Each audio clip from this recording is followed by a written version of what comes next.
Kirk Cameron, your host for the secrets of the Back to the Future trilogy.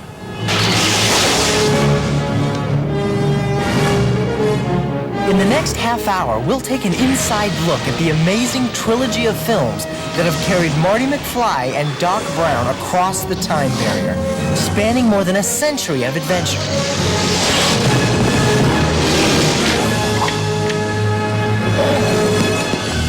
We'll also answer some of the burning questions that Back to the Future fans all over the world have asked us. Whether it's about hoverboards, runaway trains, or mystery scenes, we'll answer your letters.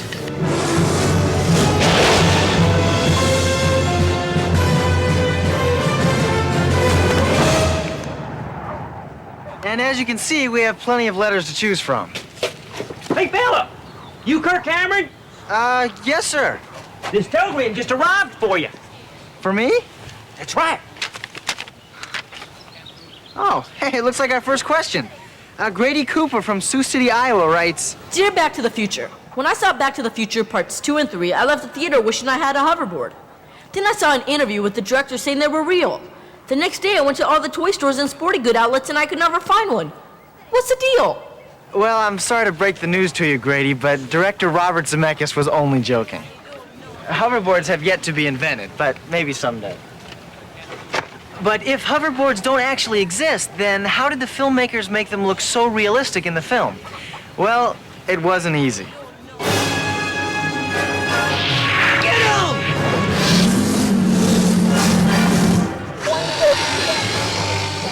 By combining old movie tricks and modern technology, the filmmakers, with the help of a few fearless individuals, Hey, how are you? met the hoverboard challenge head-on. A lot of the hoverboarding that only showed Michael above the knees was achieved by having him ride an ordinary skateboard. Son of... It's been 5 years. I thought I'd be ready to do this.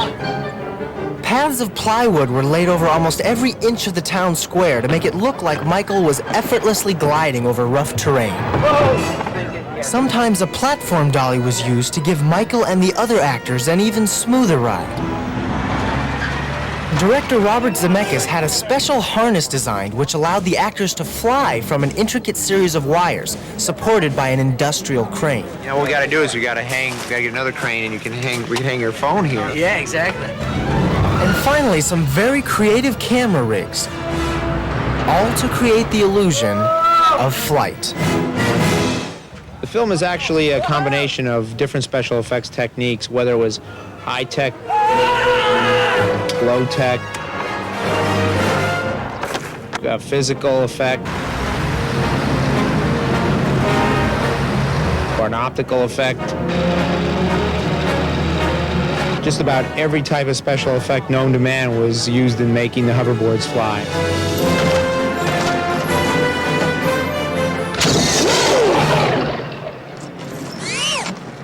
Oh, God!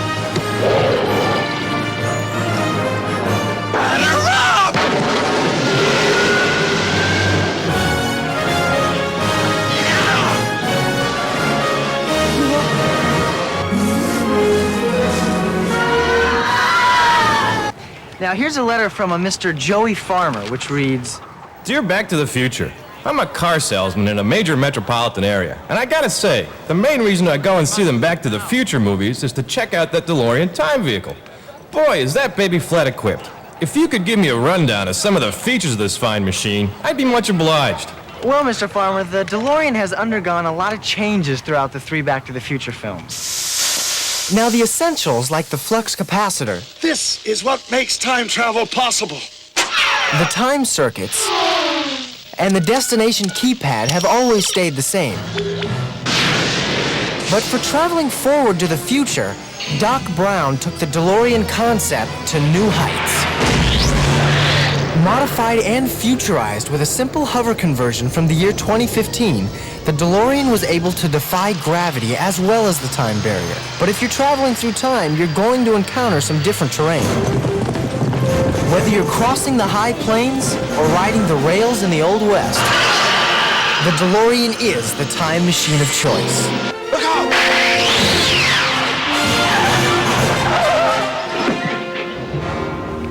In our next letter, Mrs. Virginia Shaw writes in, Dear Back to the Future, those Back to the Future movies look like they'd be very hard for the actors, with all that running and chasing and getting hit all the time. Is it really as hard as it looks? Well, Mrs. Shaw, it is true that one of the things the Back to the Future films are known for is the physical demands placed on the actors.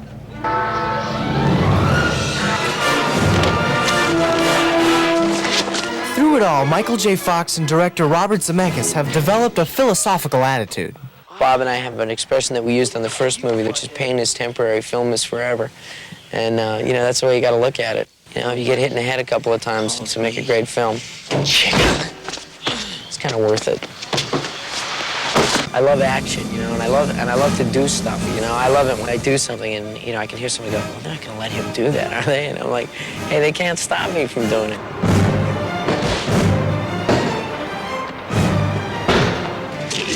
While co-star Tom Wilson liked the physical side of his role, he was glad when it was over.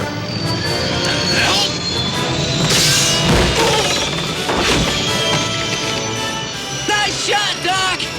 In a film that demands a lot of physicality, you just have to do it, you know? I'm not a macho guy at all. I'm anything but, you know? I mean, I don't like volunteer. Hey, Bob, let me do that one. The falling off the building thing, hey, that's mine. It's mine. Don't get a stunt man. While all three Back to the Future movies are action-packed, the final part of the trilogy presented a new series of challenges for the actors.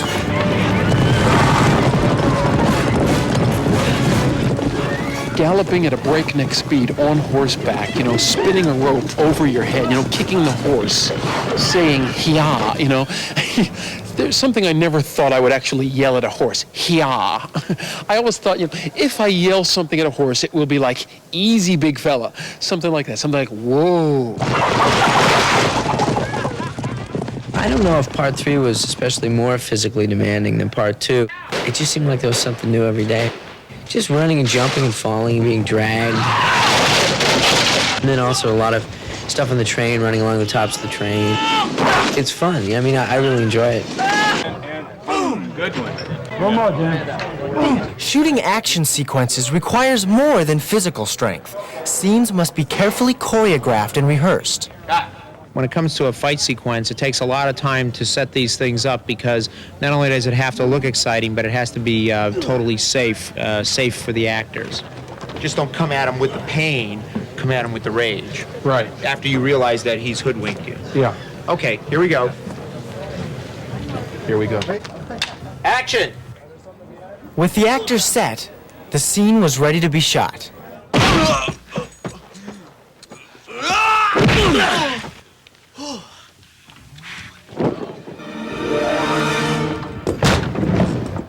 People just don't realize the glamour, the excitement of Hollywood. Kids, come on to California. Come, become actors. Do stuff like this. I hate manure. Cut. Grant, one more, just like that. Beauty. Well, this is me, Tom Wilson, bidding you a fond adios for now. Goodbye, everybody.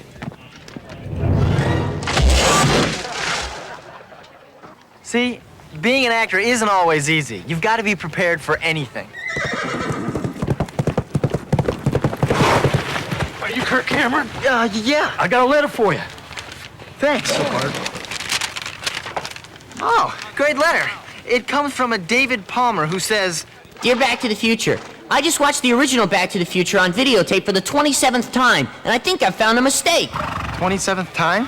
In the scene where Marty dresses up like a spaceman to scare his father in the 50s, I noticed a modern-day hairdryer attached to his belt.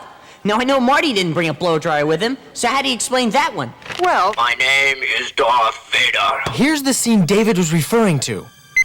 And yep, there's the hairdryer, all right. But it's no mistake. I knew it.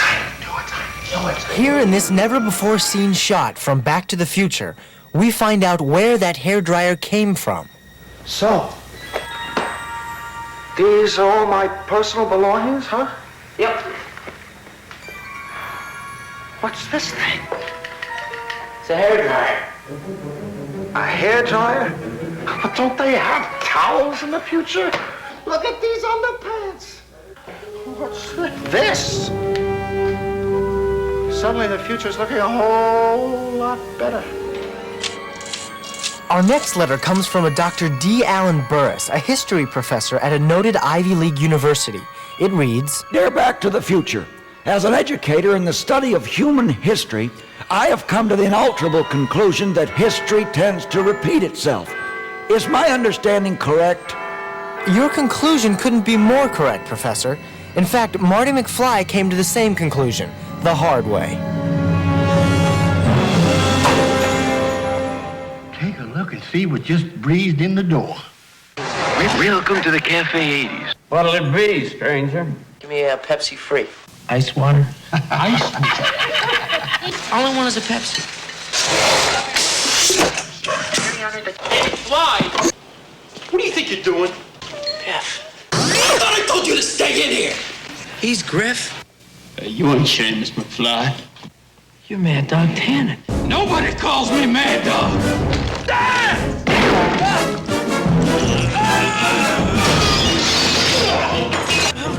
You better run, squirrel.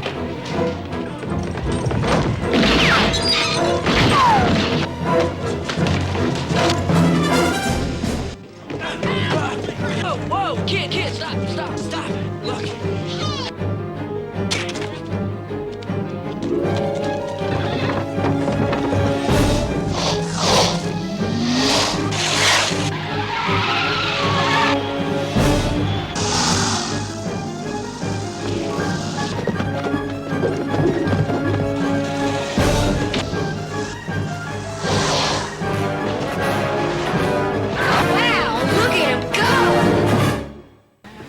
Well, here's an interesting letter from a young girl who writes, Dear Back to the Future, I haven't had a chance to see Back to the Future Part 3 yet, but somebody spilled the beans that Doc Brown falls in love in this movie. Doc Brown in love? Just what kind of a woman does it take to win Doc's heart? well, obviously, the Doc wouldn't fall for just any woman. The love of Doc's life is a very special lady. And let's face it, very few relationships start out like this.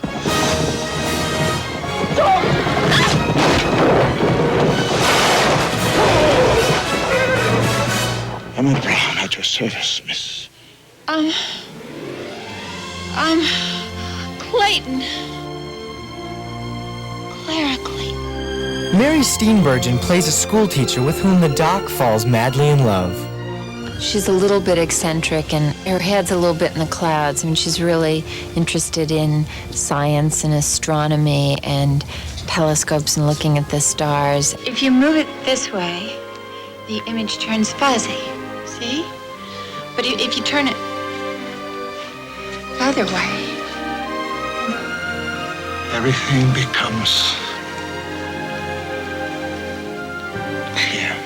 I think at the beginning of this story, Marty's very concerned about Clara's being a giant distraction for the Doc.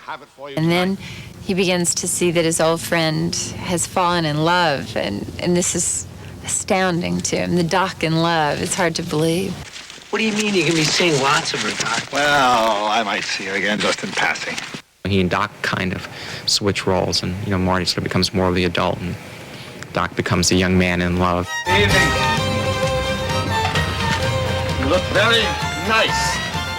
thank you. She's quirky in her own ways, which makes her find Doc Brown attractive. She's got some independence. She's got some spunk. She's somebody that we hope the audience will want to see the Doc be in love with. You know, I'm almost glad that snake spooked those horses. Otherwise, we might never have met. Suppose it was destiny. When she meets the Doc, it's like nothing ever made sense in her whole life until that moment. You're quite welcome. So it's pretty much instant in love, and they're sort of kindred spirits in a way. I think that they were both kind of misfits in whatever time they were in, but when they're together, everything makes sense. I never met a woman who liked Jules Fred before. I never ever met a man like you before.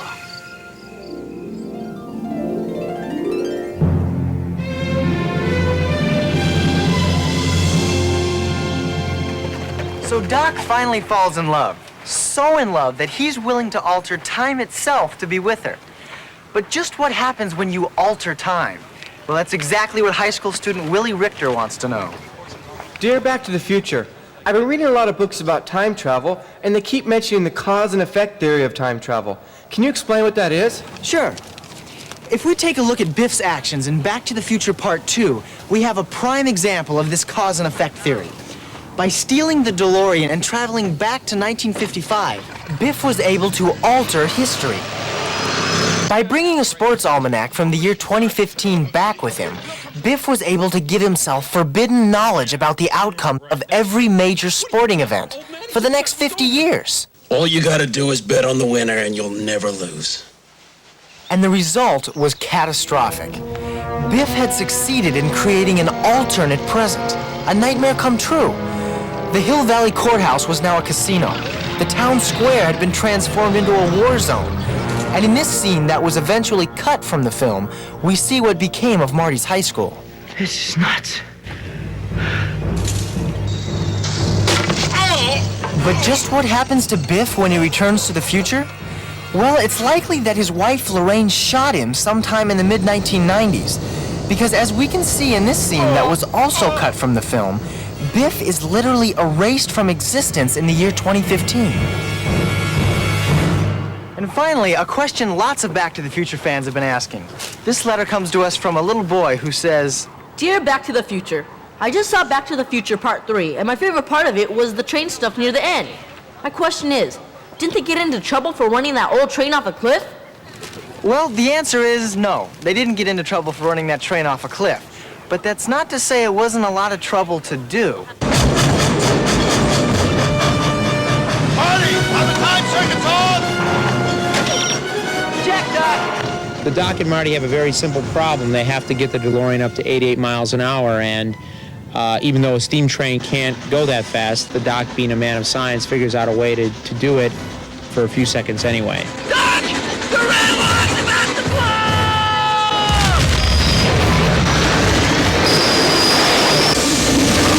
Even though the train took quite a beating, there was a limit to what the filmmakers could do.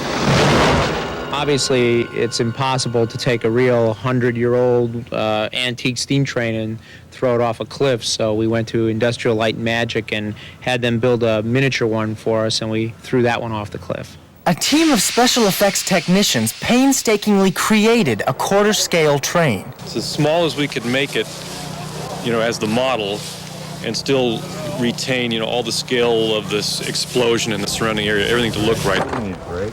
It's a nice, beautiful, expensive model sitting down there. Gorgeous thing, the model makers love it, and we're about to take it and fling it off this trestle and smash it to pieces. We've relieved the frame, the chassis, has strategic points that hopefully it'll crunch and bend just like it should. And it's all over in 2 seconds, and it was about a 2-month job to put it together. The production crew used 6 cameras to capture every angle of the crash. And after one final safety check, everything was ready.